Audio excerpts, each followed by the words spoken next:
ଶୁଣନ୍ତୁ ପ୍ରଥମେ ଆମେ ଜାଣିବାକୁ ପଡ଼ିବ ଯେ ହୋଲି ପର୍ବଟା କ'ଣ ପାଇଁ ଏଇଟା ଆଜିକାଲିର ପର୍ବ ନୁହେଁ। ଆପଣ ସତ୍ୟଯୁଗରୁ ଦେଖିବେ ଯେତେବେଳେ ପ୍ରହ୍ଲାଦର ବାପା ହିରଣ୍ୟକଶିପୁ ପ୍ରହ୍ଲାଦକୁ ବିଭିନ୍ନ ଦଣ୍ଡ ଦେବା ପାଇଁ ଲାଗିଥିଲା, କାହିଁକିନା ସେ ବିଷ୍ଣୁ ଭକ୍ତ ଥିଲା ଆଉ ବିଷ୍ଣୁଙ୍କର ବିରୋଧୀ ଥିଲା ହିରଣ୍ୟକଶିପୁ। ସେତେବେଳେ ଯେତେବେଳେ ଅଗ୍ନି ଭିତରକୁ ପ୍ରହ୍ଲାଦକୁ ଇଏ କଲା, ତାର ଗୋଟେ ଭଉଣୀ ଥିଲା ହୋଲିକା ରାକ୍ଷସ।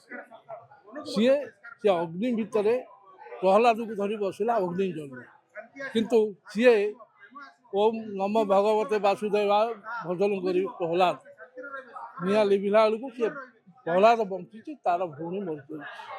ତେଣୁ ଯେତେବେଳେ ରାକ୍ଷସୀ ମଲା ଆଉ ଧର୍ମର ପ୍ରତିଷ୍ଠା ହେଲା ବୋଲି ଆମେ ହୋଲି ପାଳନ କରୁଛୁ। ଦ୍ୱିତୀୟତଃ ଆପଣ ଦେଖିବେ ଏଇ ଯେଉଁ ଦୋଳ ପୂର୍ଣ୍ଣିମାରେ ରାଧାକୃଷ୍ଣଙ୍କୁ ଆମେ ପୂଜା କରୁଛନ୍ତି ଆଉ ଚାରିଆଡ଼େ ଆମେ ବୁଲଉଛନ୍ତି ତାଙ୍କୁ ଲୋକଙ୍କ ଭିତରେ ଭାଇଚାରା ସୃଷ୍ଟି କରିବା ପାଇଁ।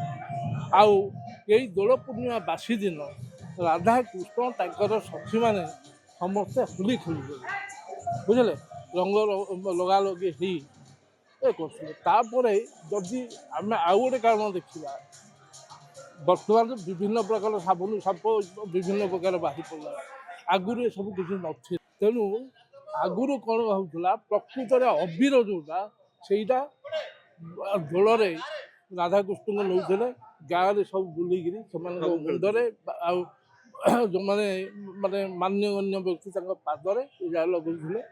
ଯାରି ଫଳରେ କ'ଣ ଏ ମୁଣ୍ଡରେ ରଙ୍ଗ ଲାଗିବା ଫଳରେ ସିଏ ନିଶ୍ଚିତ ଭାବେ ସେ ମୁଗ ବଟା ହେଉ କୁକୁଡ଼ା ମଞ୍ଜା ହେଉ ବା ଖାରି ମାଟି ହେଉ ଲଗେଇକିରି ସେ ସଫା କରୁଥିଲା। ଯାରି ଫଳରେ ମୁଣ୍ଡରେ ଯେଉଁ ମଇଳା ଥିଲା ସେ ଯାକ ମଧ୍ୟ ବାହାରି ପଡ଼ୁଥିଲା।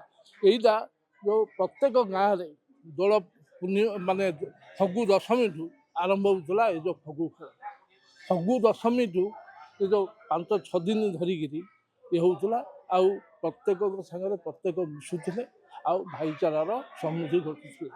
କିନ୍ତୁ ଆଜିକାଲି ଯେଉଁ ହୋଲି ହେଇଛି, ନିଶ୍ଚିତ ଭାବେ ସେସବୁ ପ୍ରତ୍ୟାଖ୍ୟାନ କରିବା ଦରକାର। ହୋଲି ଖେଳିବା ଦରକାର, କାହିଁକିନା ହୋଲି ବୈଜ୍ଞାନିକ ମତରେ ମଧ୍ୟ କିଛି ଖରାପ ନାହିଁ। କାହିଁକିନା ଆପଣଙ୍କ ଦେହ ସଫା କରିବେ, ଆପଣ ରଙ୍ଗ ହେଇକି ଯାଇଛନ୍ତି, ନିଶ୍ଚିତ ଭାବେ ଆପଣ ଦେହରେ ସଫା କରିବେ, ବୁଝିଲେ। ତେଣୁ ଏଇଟା ମଧ୍ୟ ଗୋଟେ ବୈଜ୍ଞାନିକ ଦୃଷ୍ଟିରୁ ଇଏ ଅଛି, ପୌରାଣିକ ଦୃଷ୍ଟିରୁ ଅଛି, ବୈଜ୍ଞାନିକ ଦୃଷ୍ଟି ମଧ୍ୟ ଅଛି। କିନ୍ତୁ ଆଜିକାଲି ଯେଉଁ କେମିକାଲ ମିଶାଇକି ୱାର୍ଣ୍ଣିସ୍ ଯାକ ବୋଳୁଛନ୍ତି, ଶଗଡ଼ କାଳିଆଣି ବୋଳୁଛନ୍ତି, ଏ ଯାକ ବର୍ଜନୀୟ।